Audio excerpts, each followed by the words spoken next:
Bonjour mes chers amis. Jésus s'est manifesté comme celui qui rend la vue aux aveugles. Mais les aveugles ne sont pas toujours ceux que l'on croit, et les bienvoyants ceux que l'on attend. Dans notre récit de l'Évangile, il y a plusieurs types d'aveuglement. Il y a d'abord les disciples, par leur question. Est-ce lui qui a péché ou bien ses parents? Il y a également les pharisiens, par leur affirmation, et qui restent prisonniers d'une loi sur le péché, et qui refusent de voir. Tu es tout entier plongé dans le péché depuis ta naissance. Il y a aussi les parents de l'aveugle-né, par leur résiliation, qui restent paralysés par la peur des autres. Comment? Ils peuvent voir à présent, et nous ne le savons pas. Oui, beaucoup d'aveugles dans ce récit, beaucoup d'hypocrisie, beaucoup de peur, beaucoup de préjugés, mais finalement un seul voyant, l'aveugle-né. Lui seul est capable de reconnaître qui est Jésus et de dire « je crois », autrement dit « je vois ». Alors est-ce le cas dans nos vies? Bien-aimés du Seigneur, ce qu'il faut savoir, c'est que si Jésus éclaire l'aveugle-né, il éclaire aussi notre propre chemin.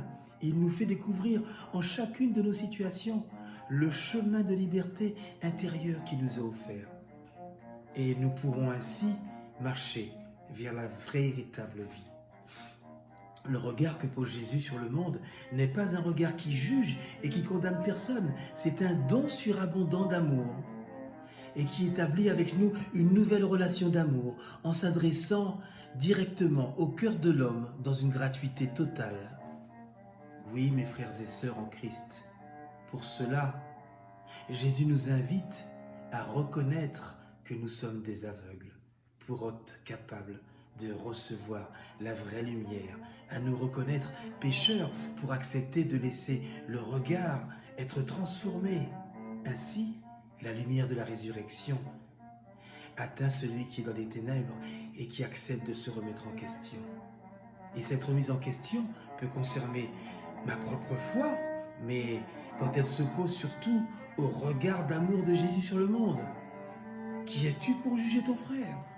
On ne demande pas de définir qui est pécheur ou non, on vous demande simplement de dire sur le chemin de Pâques, « Seigneur, je suis l'aveugle sur le chemin, guéris-moi, je veux te voir. » Alors mes chers amis, demandons la grâce de comprendre que Dieu est amour et qu'il n'agit que dans l'amour.